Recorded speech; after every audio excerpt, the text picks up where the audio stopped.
guys, welcome back to the channel. Today I want to share this beautiful deck with you, and this is my second time around filming this, purely because the first time I filmed it was before Litha, and many good intentions were unfortunately lost with other stuff that happened, and I wanted to do a fresh recording to share this beautiful deck with you. As you can see, it's called the Magickal Info Cards, and these are created by a dear friend of mine, Itty Celtic Witch, aka Sarah, to those of you who know her. So Sarah's a friend of mine, and she sent me this deck that she's created just from the love of one friend to another. There was no request for a video or a review or anything like that, but of course when someone I know creates something, I'm going to support them, and I really wanted to share this deck with you guys. As someone who is studying the Wheel of the Year and trying to learn further about the Sabbats and incorporate them into my practice, and I've always been very seasonal and been aware of the seasons and how the earth changes around us and wildlife and everything that is within it. So it seems like quite a natural addition to my practice. The Wheel of the Year is actually something that I've been working with now for, my memory's terrible, you guys, but this was a lovely addition. I really think it's just a fun idea, and I will get into the deck in a second. It'll be quite a quick exploration, so I just wanted to tell you a bit about it before we did. And one thing that I feel that myself and Sarah are very aware of, and if I can speak for the both of us, we would advocate that whilst these are informational cards, which they tell you a bit about the Sabbat, there's a card discussing the deities, there's one for the correspondences, and there's also ritual ideas, that more than anything you should follow your own authentic path. If it doesn't resonate for you with what you're reading, then you don't need to do it. You know, I'm sure that most people across the board would agree, but this is a really nice deck as a visual aid for exploring the Wheel of the Year. Certainly as a prompt for me to get myself a little more prepared in advance, because it is something I'm enjoying adding into my practice, and give me some ideas. And now I might not use them all, other people might not even relate to all of the correspondences, but this is an offering from a lovely soul who very much incorporates this into her practice and has wanted to put it out there and share it with those of us. And as someone who could really do with that, it was very appreciated. I don't have the box that it came in, but the box was very environmentally friendly. The only plastic, if I'm remembering correctly, was around the cards. And you can see that it comes with this little baggie. And this bag, I have to add this because to me it just brings me a lot of joy. It's very cool. It's a natural burlap bag. So basically what that means is it's biodegradable. How freaking rad is that, you guys? This was very thoughtfully put together from conception all the way through to the packaging, which is something that I really love. It just makes me love Sarah a little bit more. There are 33 cards in this deck to cover the 8 Sabbats. So that's 4 for everyone other than, I believe, Mabon, which has an additional card about the namesake. As I say, this is an indie creation by my dear friend, and it is available on her Etsy, and I will add all of the links for you below so that you can go over and ogle her Etsy if you feel called to do so. I have already used this deck, and I used it during Litha. It was very helpful. Myself and Sarah were actually doing a joint animal medicine challenge over on Instagram, and it tied in quite nicely with mine.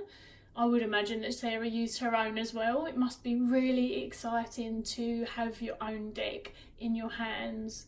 Let's get into the cards. You can see that they've got the triple moon on the back, and then we've got Magickal Info, and we've got Sarah's little copyright down in the corner. The cardstock is a brilliant size for me personally, because you know you're going to hear me say this time and time again. Tiny hands like tiny cards. I know that tiny cards aren't for everyone, but of course, because this is a learning aid, it's very handy to be able to carry around with you if you were to take it away. I don't know, you're going into the forest or camping, hiking, whatever, and you want your little magical info cards with you. I figured you'd like a size comparison. This is the Earthbound Oracle, and you can see that obviously there's more cards, but aside from that, they're pretty much identical in size and shape. And the cardstock feels very, very similar as well.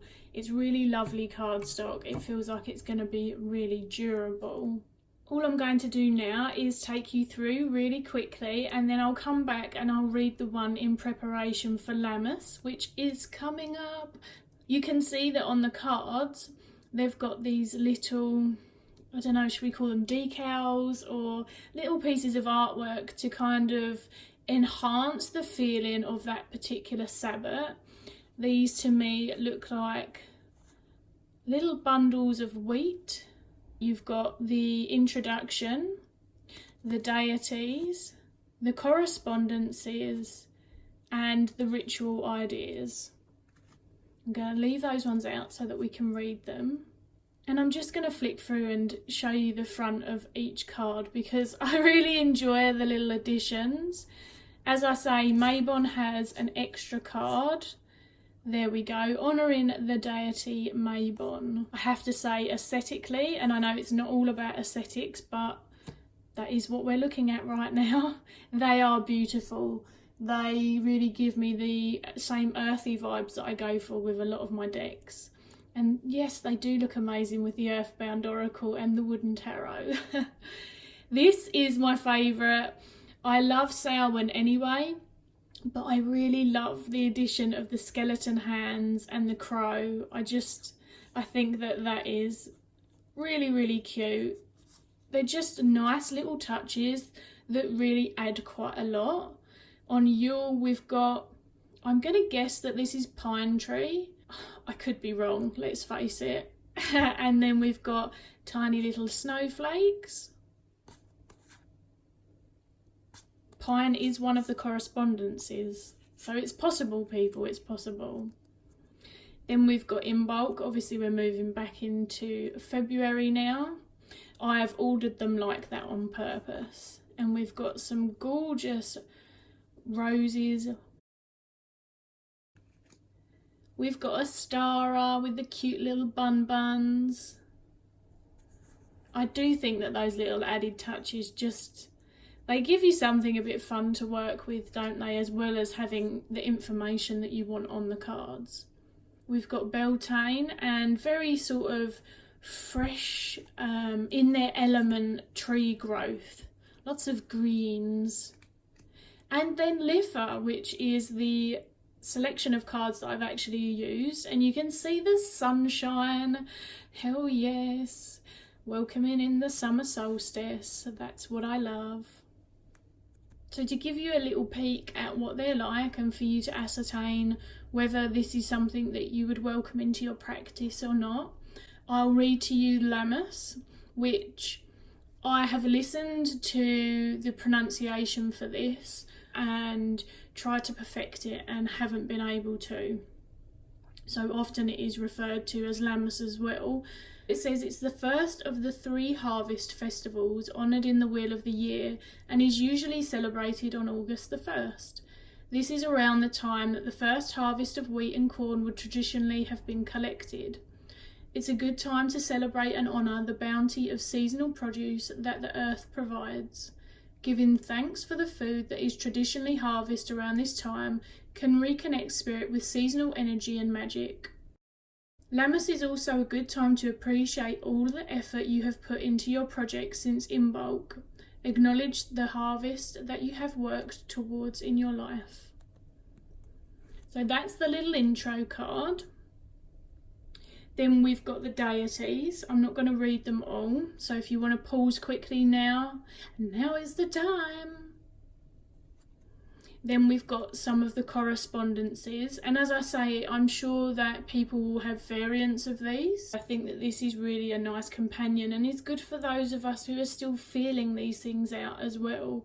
So we've got plants, and wheat is mentioned. I'm so certain that this is wheat. I actually, this is an interesting one because I cannot have wheat or barley. So I have to have a deeper appreciation for other grains and corns and such during Lammas. We've got colours, gold, yellow, green, orange. The deities are mentioned again. We've got some animals and we've got some crystals. Again, a lovely selection. And I don't know whether you noticed, but the background of these, they remind me of sort of parchment paper, and you can see it's been crinkled together and it looks aged. And finally, a few suggestions for some simple rituals. I'll just read you a couple. Light a yellow or gold candle while visualising the abundance in your life. We've got baking, we've got leaving offerings, appreciating your hard work. Go for a walk or sit outdoors and appreciate the seasonal energy. Create a crystal grid to nourish your projects and keep abundant energy flowing your way through the harvest season, which again, if you're not familiar with or you don't have any crystals that you particularly link to this Sabbat, then of course you can go back to your little correspondences and maybe see if you've got some of the crystals that Sarah mentions. All in all, I freaking love this deck. Of course, having one of my friend's creations is a very special thing to me personally anyway. But as I say, for someone who is feeling it out like myself, or maybe you're like me and you get foggy brain, honestly, the chronic brain fog is not to be meddled with. It is intense sometimes. And things like this just prove really helpful for me. They take away stress of if I'm having a day when I can't remember something. And it is just a fun learning tool. I'm very, very visual and I like to take a lot of notes as well. So the two things combined have worked beautifully for me. So there you have it, lovelies. Just a very, very quick deck review and walkthrough. All the links again will be in the bottom, and if you've got any questions for me about this deck, then of course you can ask me, or you can jump over to Sarah's channel because she is on YouTube as well as Instagram, and you can watch her own videos and some of her discussion as she takes you through her practice. As always, thank you for hanging out and listening to me. I hope you've enjoyed it, and I'll catch you guys all again soon.